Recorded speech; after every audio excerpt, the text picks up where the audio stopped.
mental baja semua. Hei Amerik, prajurit, komando, otot kawat, tulang besi, mata tajam, mental baja semua. Kau ini jadi mana ini? Bagi apa badanku hancur lebur. Tiga bulan di negara di tempat dalam kerasnya dirikan komando. Membandingkan militer Indonesia dan Amerika memang adalah hal yang konyol. Bukan pesimis, tapi dari data yang ada Indonesia memang kalah jauh. Amerika ada di peringkat pertama dunia dan kita menduduki ranking 15 menurut data Global Firepower. Selain berbicara peringkat, di hampir semua aspek kita juga harus mengakui bahwa kita kalah telak. Mulai dari jumlah tentara aktif, koleksi alutsista sampai kepemilikan senjata nuklir. Tapi berbicara soal pasukan elit, tunggu dulu. Pasalnya, banyak pasukan elit Indonesia yang diakui oleh Amerika. Contohnya saja adalah Denjaka, detasemen Jala Mangkara, yang oleh Amerika disebut kualitasnya lebih hebat dari Navicel, yang katanya adalah pasukan elit terbaik di muka bumi. Ini bukan hiperbolis, tapi faktanya, para anggota Navicel sendiri sudah pernah bilang kalau para personil Denjaka isinya memang seorang gila semua. Nah, setidaknya ada alasan kenapa mereka bisa katakan demikian. Sebab para anggota Navicel secara rutin melakukan latihan bersama Denjaka dan mereka kerap dibuat geleng-geleng kepala jika melihat latihan para personel Denjaka yang tergolong ekstrim dan sangat berbahaya. Kita ambil contoh para personel Denjaka biasa melakukan latihan menembak sasaran jarak dekat dan saling berhadap-hadapan menggunakan peluru tajam.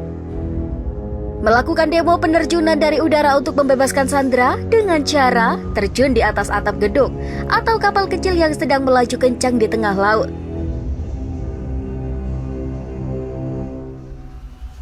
Oke, sebelum lanjut videonya, Mimin ingetin dulu untuk klik tombol like dan subscribe-nya ya. Dan jangan lupa, aktifkan tombol lonceng notifikasinya juga. Sebagai pasukan khusus yang dibentuk oleh TNI Angkatan Laut, para personel Denjaka memang merupakan orang-orang pilihan dan terbaik satuannya. Bahkan para anggota Denjaka ini adalah para personel terbaik yang semula sudah bertugas di pasukan khusus TNI Angkatan Laut, yakni Komando Pasukan Katak atau Kopaska dan Intai Amfibi Marinir atau Taifib. Dengan kesemuanya ini, sudah bisa diketahui bahwa satuan elit ini akan banyak bertempur di tempat yang bermatra lautan. Dan selain penguasaan ilmu bertempur, Denjaka juga dibekali ilmu kejiwaan dan analisa situasi khusus. Sebelum melancarkan serangan, biasanya diajukan tim pendahulu yang bertindak sebagai negosiator dengan penjahat, teroris, atau perampok. Di samping tujuannya biar tahu apa yang dituntut. Dari negosiasi ini juga Denjaka bisa mengukur berapa lama waktu yang unit serbu butuhkan untuk melumpuhkan teroris. Jadi negosiator Denjaka ini bertugas membaca peta kekuatan musuh, tipu muslihat sekaligus kelemahan mereka. Bila upaya negosiasi berjalan buntu, maka unit serbu segera dikerahkan, terbagi dalam 3 tim: air, bawah air, dan lintas udara.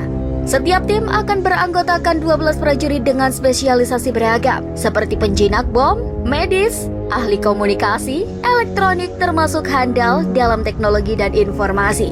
Nah, dengan ketiga tim ini, Denjaka akan membutuhkan waktu sejak masuk ke lokasi penyerangan dengan menggelar serangan dadakan hingga evakuasi personel tak kurang dari 15 menit.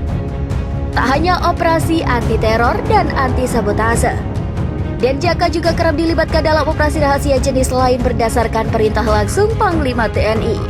Dan hingga kini, keberadaan satuan ini terkesan dirahasiakan. Bahkan penugasannya pun acap kali tak diakui atau tak tercatat secara resmi di markas besar TNI. Nah, semoga video ini bermanfaat buat kalian semua ya. Kalau kalian suka dengan video ini, jangan lupa untuk klik tombol like. Dan kalau belum subscribe, Mimin ingetin dulu untuk klik tombol subscribe-nya ya. Dan jangan lupa, tuliskan juga komentar kalian di kolom komentar. Sampai jumpa di video selanjutnya. Mental baja semua. Hei Amerik, prajurit, komando, otot kawat, tulang besi, mata tajam, mental baja semua.